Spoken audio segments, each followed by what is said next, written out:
Hello everyone, it's the Naked Grief, and today we're going to talk about something that touches every single one of us at some point. Grief. And more importantly, we're going to talk about healing. It's a word that can feel so far away when you're in the thick of it, can't it? Like a distant shore you can't quite see. But I'm here to tell you, with every fiber of my being, that healing isn't just a possibility. It's a path we can choose to walk, one courageous step at a time. It requires us to be vulnerable, to show up for ourselves even when it's the hardest thing to do.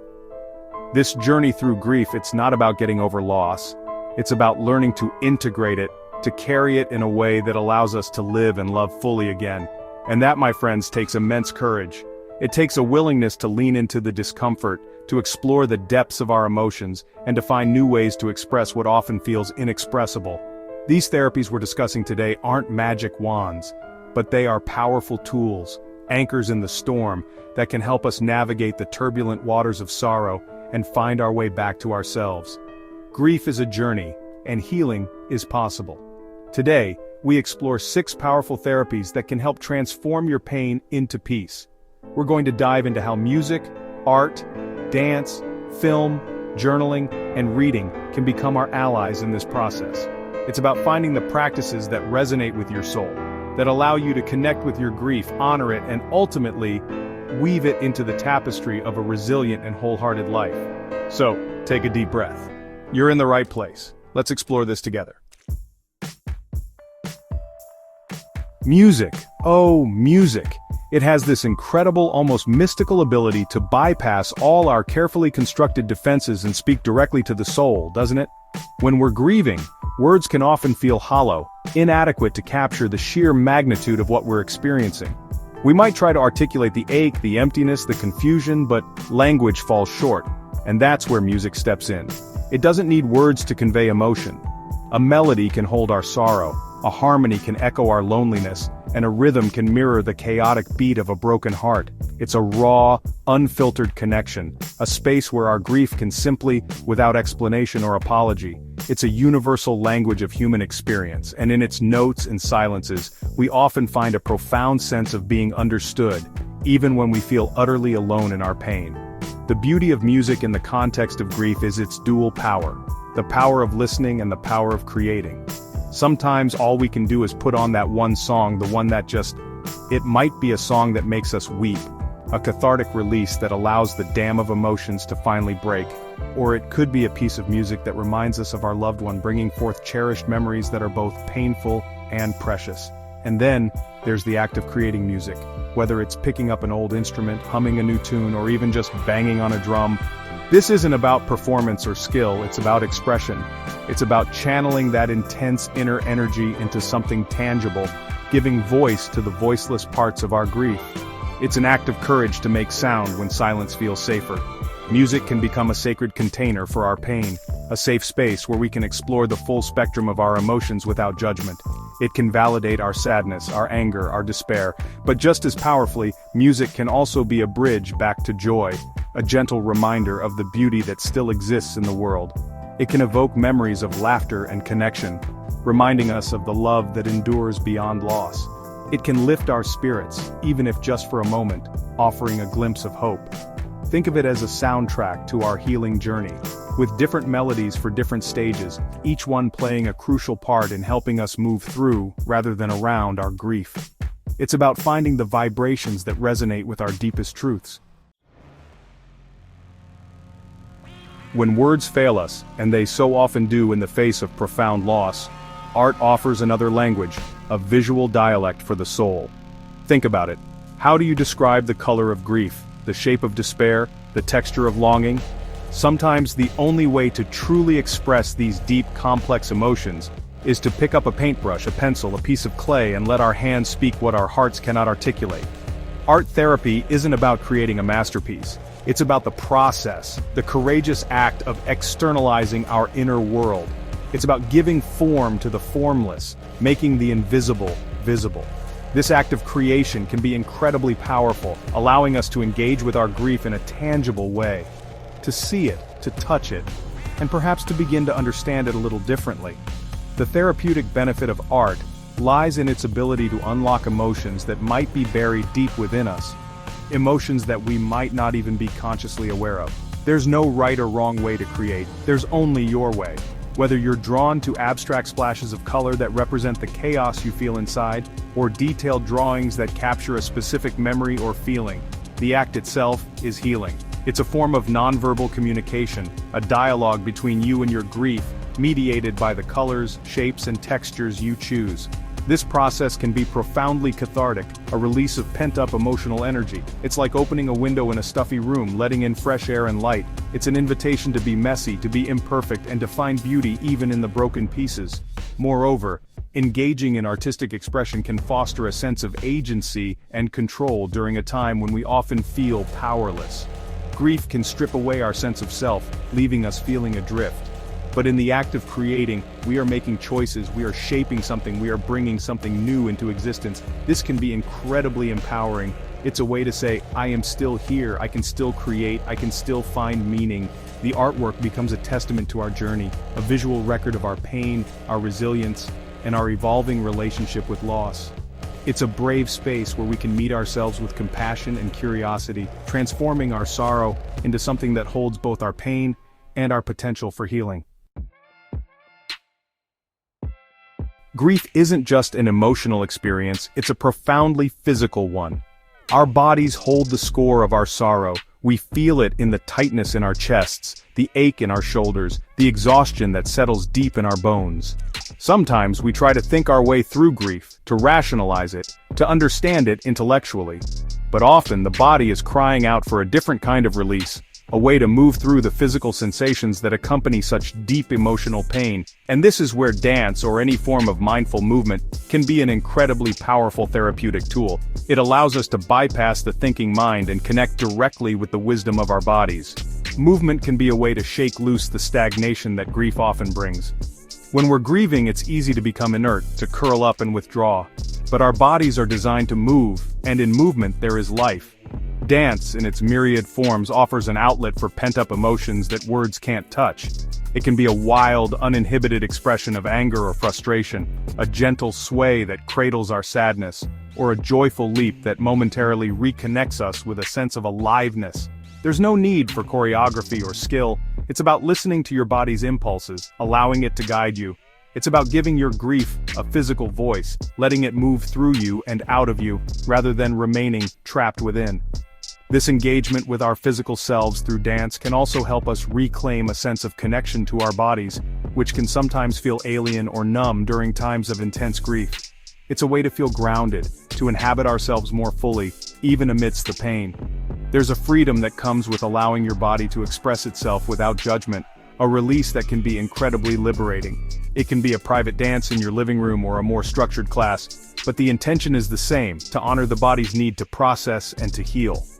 Through movement, we can begin to transform that heavy, stagnant energy of grief into something more fluid, more vital, creating space for new feelings and experiences to emerge. One step, one sway, one movement at a time. There's a unique kind of magic in cinema, isn't there? The way a story unfolding on a screen can transport us, making us laugh, cry, and reflect, sometimes all within the span of a couple of hours. This power of film, often referred to as cinema therapy, can be a surprisingly profound tool in our grief journey.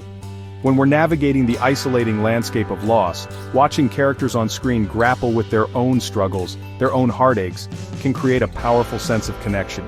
It's that moment when you see a character express a feeling you thought only you experienced, and suddenly you feel a little less alone, a little more understood. It's a reminder that our human experiences, even the most painful ones, are shared. The beauty of cinema therapy lies in its ability to offer us a safe distance from which to explore difficult emotions. We can witness a character's journey through grief, their mistakes, their moments of courage, their eventual glimmers of hope. And in doing so, we can process our own feelings without being overwhelmed by them directly. It's like looking at a reflection of our own experience, one that can offer new perspectives, new insights, and perhaps even new coping mechanisms. A film might validate our anger, normalize our confusion, or give us permission to feel joy again, even amidst sorrow. The stories can act as catalysts for conversations, either with ourselves or with others, opening up pathways for deeper emotional exploration and understanding. Choosing films wisely is key, of course. We're looking for stories that resonate, that offer not necessarily easy answers but authentic portrayals of the human condition. It could be a film explicitly about grief, or it could be a story about resilience, love, or transformation that speaks to our current emotional state. The goal isn't to escape our reality, but to engage with it more deeply through the lens of narrative. These cinematic journeys can provide comfort, spark introspection, and even inspire us to take new actions in our own lives. They remind us that stories, much like our own lives, are filled with chapters of sorrow and chapters of strength, and that even in the darkest narratives there's often a thread of hope to hold on to. There is something incredibly sacred and powerful about the act of putting pen to paper, especially when our hearts are heavy with grief. Journaling is more than just writing down what happened. It's an invitation to a brave and private space where our truest, most unfiltered thoughts and feelings can emerge without judgment. In the quiet company of our journal, we can dare to speak the unspeakable, to confess the confusing, to rage, to weep, to question, and to remember. It's a conversation with the deepest parts of ourselves, a place where we don't have to perform or pretend. The page can hold it all: the raw pain, the tender memories, the bewildering anger, the glimmers of hope. It asks nothing of us but our honesty. The process of writing itself can be profoundly cathartic. As we translate our inner turmoil into words, we begin to externalize it, giving it form and shape. This act of articulation can help us to process complex emotions, to untangle the knots of grief that can feel so overwhelming. Sometimes simply naming a feeling, writing it down, can lessen its power over us. It's like shining a light into a dark corner. Things become clearer, less frightening. Journaling can also be a tool for self-discovery, helping us to uncover patterns in our thinking, to identify our needs, and to gain insights into our own resilience. It's a way to bear witness to our own journey, to honor our pain without getting lost in it. Your journal can become a trusted companion, a non-judgmental confidant available anytime, day or night. It can be a place to write letters to your loved one, to express all the things left unsaid. It can be a space to document small moments of grace or gratitude, even amidst the sorrow. Over time, looking back through your journal entries can offer a powerful perspective on how far you've come, a tangible record of your healing, however slow or non-linear it may feel. It's not about perfect prose or eloquent sentences. It's about the courage to show up on the page, to meet yourself where you are, and to allow your story to unfold one word, one sentence, one page at a time. This simple act can be a lifeline.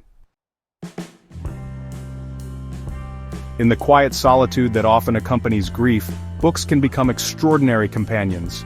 There's a unique comfort in knowing that others have walked similar paths, have felt similar sorrows, and have found ways to articulate the often indescribable experience of loss. Reading allows us to step into other worlds, other lives, and in doing so, we can often find reflections of our own experiences, our own emotions. Whether it's a memoir that bravely lays bare the author's journey through grief, a novel whose characters grapple with loss and resilience, or poetry that captures the essence of sorrow in a few perfect lines, words have the power to make us feel seen, understood, and profoundly less alone. The act of reading can be a gentle form of self-care, a way to retreat and recharge when the world feels too overwhelming. It can offer respite, but it can also offer profound insight. Books on grief and bereavement, written by therapists, researchers, or those with lived experience, can provide valuable frameworks for understanding what we're going through. They can normalize our reactions, explain the different facets of grief, and offer practical strategies for coping. This knowledge can be incredibly empowering, helping us to navigate our own journey with a greater sense of awareness and self-compassion. It's like having a wise guide whispering encouragement and understanding as we find our way through the fog.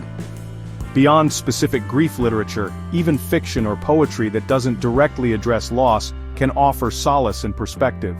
Stories of human connection, of overcoming adversity, of finding meaning in difficult circumstances. These narratives can nourish the spirit and remind us of the enduring strength of the human heart. Reading can expand our empathy, not just for others but for ourselves.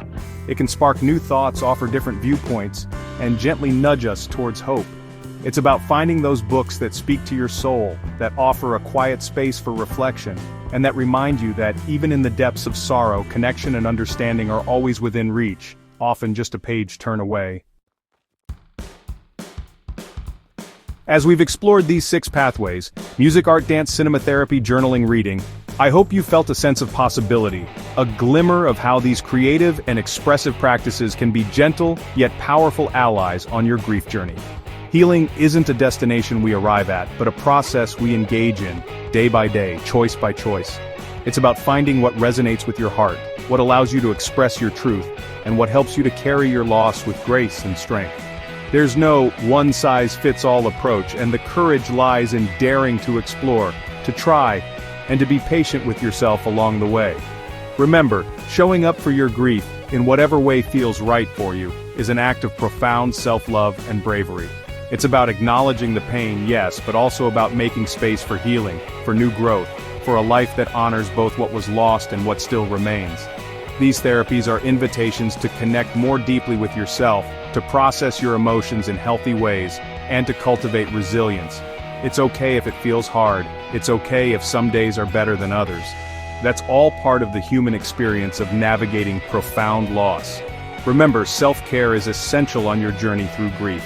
Consider grief coaching to guide you through these therapies and help you find your path to healing.